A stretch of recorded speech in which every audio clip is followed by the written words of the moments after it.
यानी राज्यों के विकास से राष्ट्र का विकास, इस मंत्र को एनडीए ने निरंतर सशक्त किया है।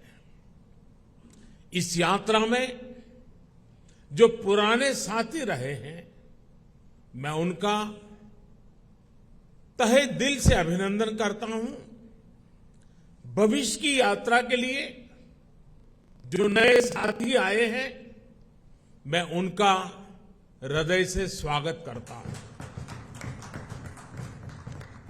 साथियों, एनडीए के 25 वर्षों की इस यात्रा के साथ एक और सुखद संयोग जुड़ा है।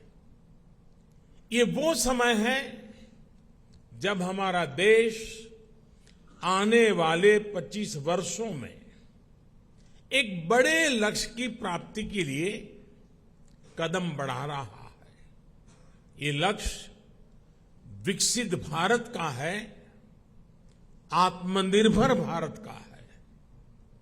कोटि कोटि भारतीय आज नए संकल्पों की ऊर्जा से भरे हुए हैं। इस महत्वपूर्ण कालखंड में एनडीए की बहुत बड़ी भूमिका है। एक तरह से ये नई ऊर्जा से भरी हुई त्रिशक्ति है। एन से न्यू इंडिया के लिए, डी से डेवलप्ड नेशन के लिए, ए से aspiration of people and region के लिए। आज देश का गरीब, देश का मध्यम वर्ग, देश के युवा, महिलाएं, दलित, पीड़ित, शोषित, वंचित, आदिवासी, सभी का विश्वास एनडीए पर है। हमारे जो समाजशास्त्री हैं, राजनीति शास्त्री हैं और अर्थशास्त्री हैं, वो भी भारत के विकास के लिए एनडीए को एक पॉजिटिव फोर्स के रूप में देख रहे हैं। हमारा संकल्प पॉजिटिव है, एजेंडा पॉजिटिव है, भावना पॉजिटिव है और हमारा रास्ता भी पॉजिटिव है। मैं अक्सर कहा करता हूं कि सरकारें बहुमत से बनती हैं, लेकिन देश सबके प्रयास से चलता है। इसलिए आज जब हम विकसित भारत के निर्माण में जुटे हैं, तब एनडीए सबका प्रयास की इस भावना का प्रतिनिधित्व कर रहा है। साथियों, हमारे देश में राजनीतिक गठबंधनों की एक लंबी परंपरा रही है, लेकिन जो भी गठबंधन नेगेटिविटी के साथ बने, वे कभी भी सफल नहीं हो पाए। कांग्रेस ने 90 के दशक में देश में अस्थिरता लाने के लिए गठबंधनों का इस्तेमाल किया। कांग्रेस ने सरकारें बनाई, सरकारें बिगाड़ी। इसी दौर में 1998 में एनडीए का गठन हुआ था। लेकिन एनडीए क्यों बना? क्या तब सिर्फ सरकार बनाना या सत्ता हासिल करना ही एनडीए का लक्ष्य था? आप भी जानते हैं, ऐसा नहीं था। एनडीए किसी के विरोध में नहीं बना था। एनडीए किसी को सत्ता से हटाने के लिए नहीं बना था, बल्कि एनडीए का गठन देश में स्थिरता लाने के लिए हुआ था। और जब देश में स्थिर सरकार होती है, तो देश वो फैसले करता है जो कालजयी होते हैं, देश की दिशा बदलने वाले होते हैं। ये हमने अटल जी के कार्यकाल के दौरान भी देखा और ये पिछले 9 वर्षों में भी हम बार बार देख रहे हैं। भारत में स्थिर और मजबूत सरकार होने से आज पूरे विश्व का भारत पर भरोसा बढ़ा है। साथियों, एनडीए की एक और विशेषता रही है।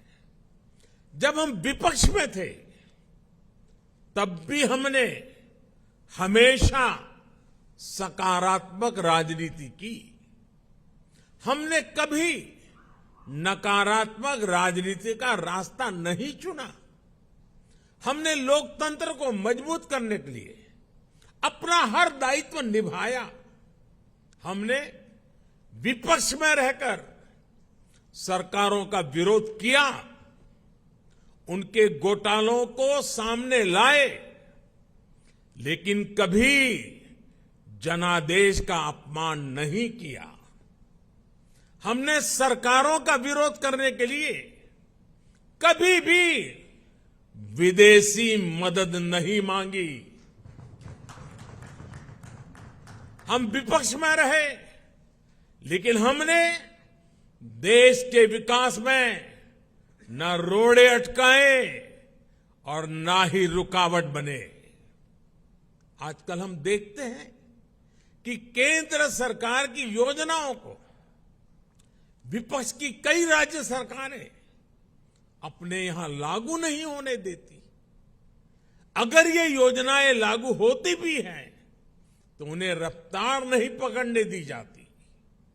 ये लोग सोचते हैं कि अगर उनके राज्यों में गरीबों को केंद्र की योजना का लाभ मिल गया तो कैसे काम चलेगा, उनकी राजनीति कैसे चलेगी। मुझे याद है, गरीबों के घर के लिए, हर घर जल के लिए, आयुष्मान भारत योजना के लिए कितनी ही बार विपक्ष के मुख्यमंत्रियों को मुझे चिट्ठियां लिखनी पड़ती है, लेकिन ये लोग गरीब के कल्याण को भी राजनीतिक नफा नुकसान से ही तोलते रहे हैं। साथियों, जब गठबंधन सत्ता की मजबूरी का हो, जब गठबंधन भ्रष्टाचार की नीयत से हो, जब गठबंधन परिवारवाद की नीति पर आधारित हो, जब गठबंधन जातिवाद और क्षेत्रवाद को ध्यान में रखकर किया गया हो, तो वो गठबंधन देश का बहुत नुकसान करता है। 2014 से पहले की गठबंधन सरकार का उदाहरण हमारे सामने है।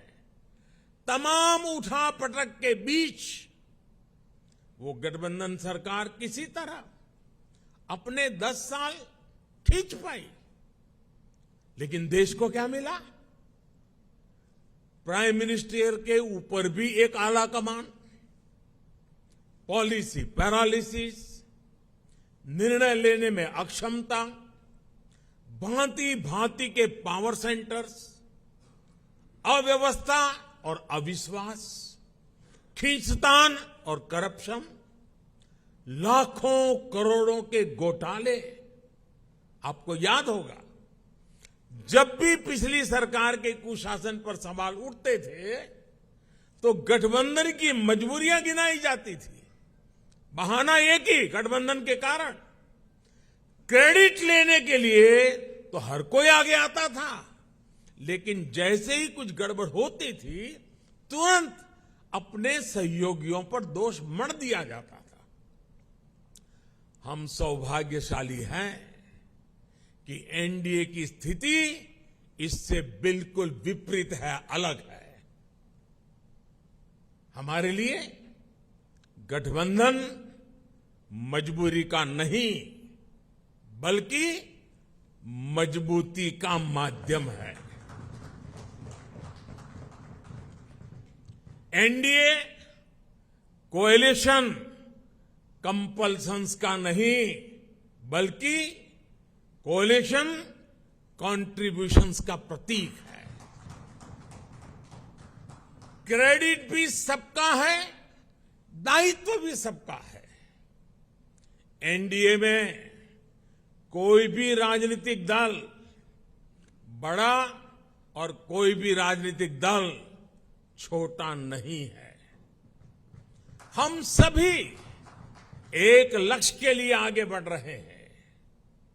आपने देखा है 2014 हो या फिर 2019, भाजपा को बहुमत से अधिक सीटें मिली, लेकिन सरकार एनडीए की ही रही, एनडीए की भागीदारी बनी रही। साथियों, एनडीए के गठन से लेकर ही हमारा संकल्प समाज के अंतिम व्यक्ति तक पहुंचने का रहा है। जो वंचित है, जो शोषित है, उसको सशक्त करना हमारी प्राथमिकता है। आज देश की जनता देख रही है कि एनडीए में कौन कौन से दल हैं। एनडीए में जितने भी दल हैं, वे समाज के ऐसे वर्गों के बीच काम करते हैं जो वंचित रहे हैं, शोषित रहे हैं।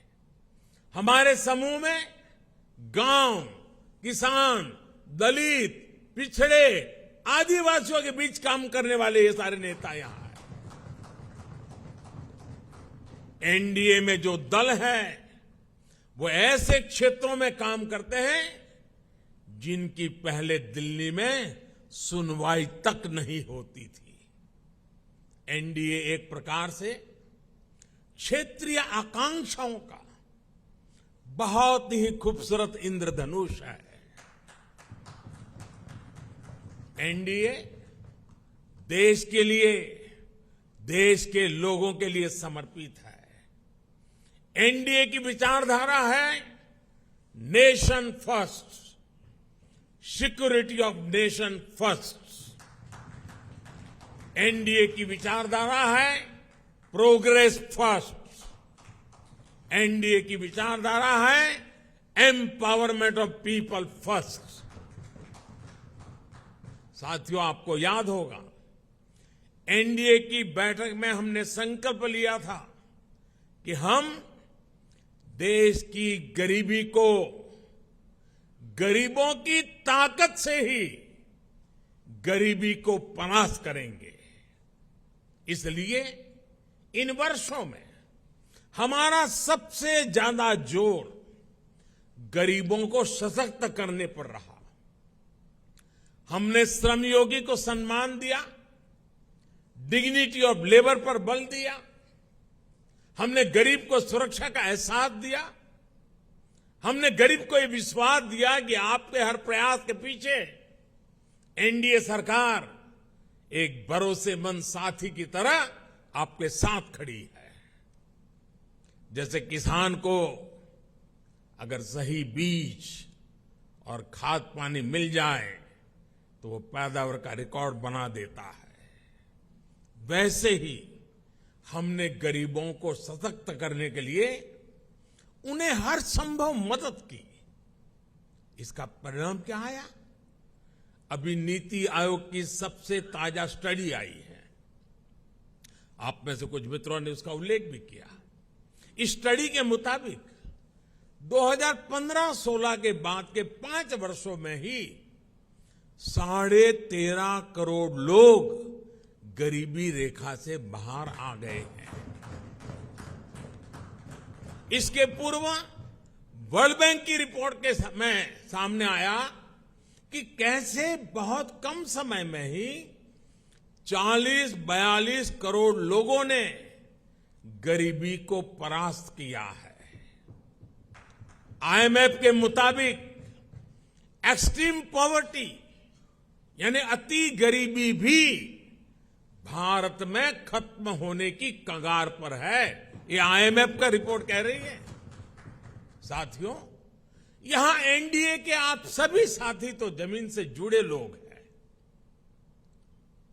आप देखिए जब किसी गरीब को पक्का घर मिलता है तो ये सिर्फ एक छत की जरूरत पूरा नहीं करता, बल्कि ये उस परिवार को सुरक्षा कवच देता है, उसके सपनों को पंख देता है।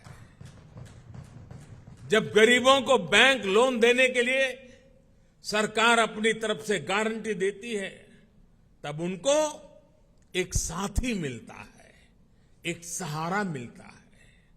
और ऐसे में प्रगति के लिए, तरक्की के लिए उनके प्रयास दोगुने हो जाते हैं।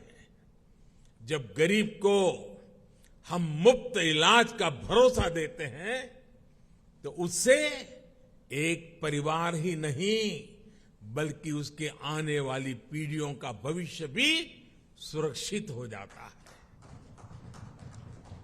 आप सभी जानते हैं कि पहले जब गरीब परिवार में बीमारी आती थी तो उसके पास दो ही विकल्प होते थे, या तो अपनी आंखों के सामने अपनों को जीवन के लिए संघर्ष करते देखें, या फिर मकान, दुकान, खेत, खलिहान जो भी थोड़ा बहुत पास में हो उसे बेचें या गिरवी रखें। पीढ़ी दर पीढ़ी गरीब को गरीब रखने के इस कुचक्र को भी एनडीए सरकार की अनेक योजनाओं ने तोड़ दिया है।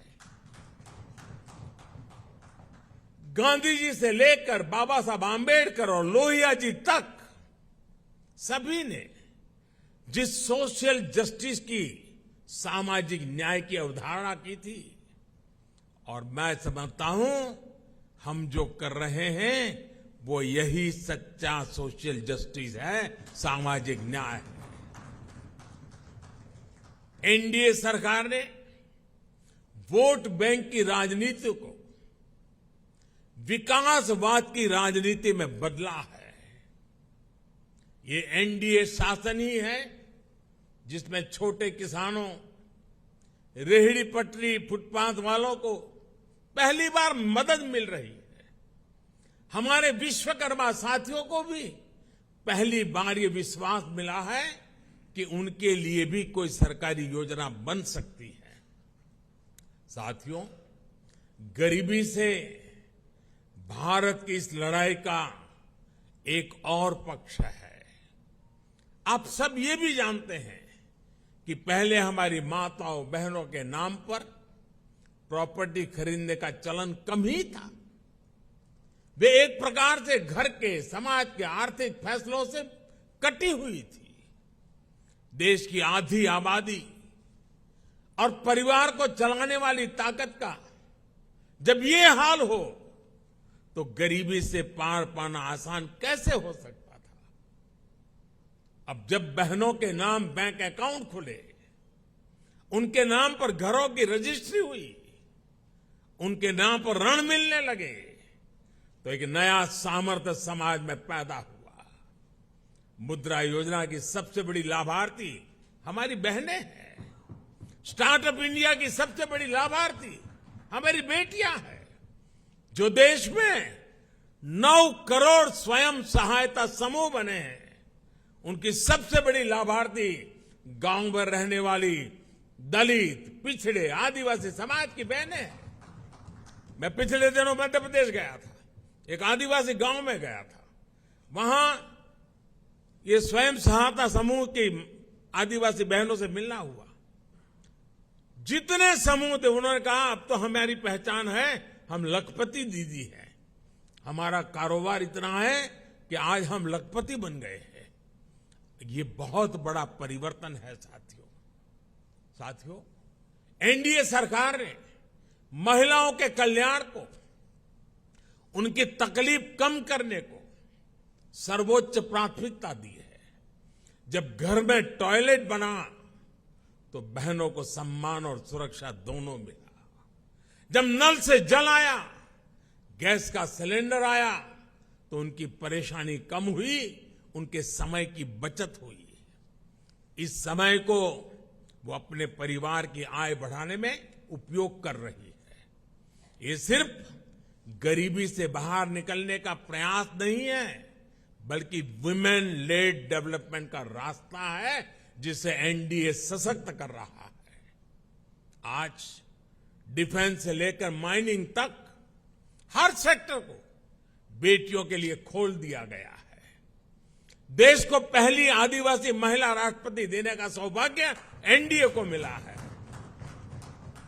साथियों, 9 साल में हमने केवल एक लक्ष्य के साथ काम किया है कि हम देशवासियों का, खासकर गरीब और वंचित का जीवन बेहतर बना सके। मैं चाहूंगा कि जो लोग एकेडमिक्स से जुड़े हैं, गवर्नेंस स्टडीज से जुड़े हैं, वो इस दिशा में रिसर्च करें। किसी भी सरकार का फ्यूचर विजन क्या है, स्केल ऑफ वर्किंग क्या है, स्पीड ऑफ वर्किंग क्या है, उसकी वर्क स्पिरिट क्या है, इसका मूल्यांकन किया जाए। इन सभी पैरामीटर्स पर एनडीए सरकार का काम न केवल असाधारण साबित होगा, बल्कि एक मॉडल के तौर पर उभरेगा। हम केवल आज की जरूरतों के लिए काम नहीं कर रहे हैं, हम आने वाली पीढ़ियों के भविष्य को भी सुरक्षित बना रहे हैं। मैं आपको एक उदाहरण देता हूं। हमारे लिए बहुत आसान था कि आजादी के 75 साल पूरे होने पर हम भी कोई स्मारक बना देते, दिल्ली में कोई ऐसी इमारत अपने नाम पर खड़ी कर देते थे या कोई मूर्ति लगवा देते। लेकिन हम देश के कोने कोने में 1 लाख अमृत सरोवर बना रहे हैं। हमारा स्केल, हमारा स्पीड, हमारी स्पिरिट और इसकी वजह से हमारे काम का स्कोप ये अभूतपूर्व है।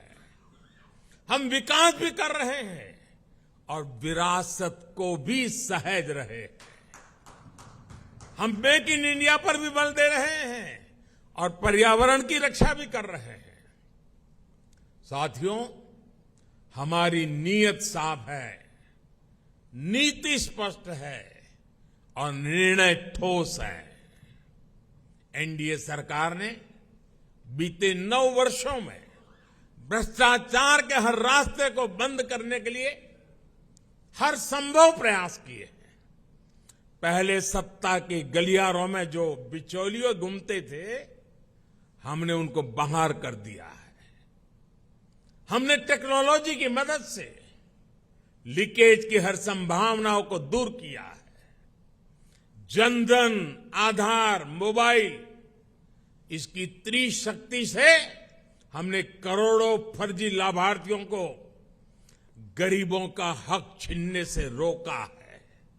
अब सोचिए, देश में करीब करीब 10 करोड़ ऐसे फर्जी लाभार्थी थे जिनका जन्म ही नहीं हुआ था और जिन्हें सरकारी मदद जा रही थी। ये पैसे मेरे किसी गरीब भाई बहन के थे, किसी आदिवासी के थे, किसी पिछड़े और दलित साथी के थे। ये एनडीए सरकार है जिसने गरीब से हो रही इस लूट को बंद किया है।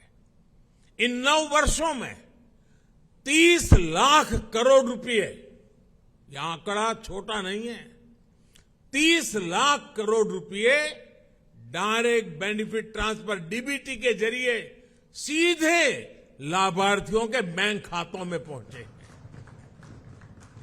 ऐसा करके हमने गरीबों का कम से कम 3 लाख करोड़ रुपया गलत हाथों में जाने से बचाया है। साथियों, लोकतंत्र में राजनीति अलग अलग विजन को देश के सामने रखने का एक माध्यम होती है, लेकिन हर विजन का, हर विचारधारा का मकसद एक ही होता है, गुड गवर्नेंस और देशवासियों की सेवा। पॉलिटिक्स में प्रतिस्पर्धा हो सकती है, लेकिन शत्रुता नहीं होती। आखिरकार हम एक ही देश के लोग हैं, एक ही समाज का हिस्सा है। लेकिन दुर्भाग्य से आज विपक्ष ने अपनी एक ही पहचान बना ली है, हमें गाली देना, हमें नीचा दिखाना। बावजूद इसके हम एनडीए के सभी साथियों ने हमेशा देश को दलों के हित से ऊपर रखा है। हमने राजनीतिक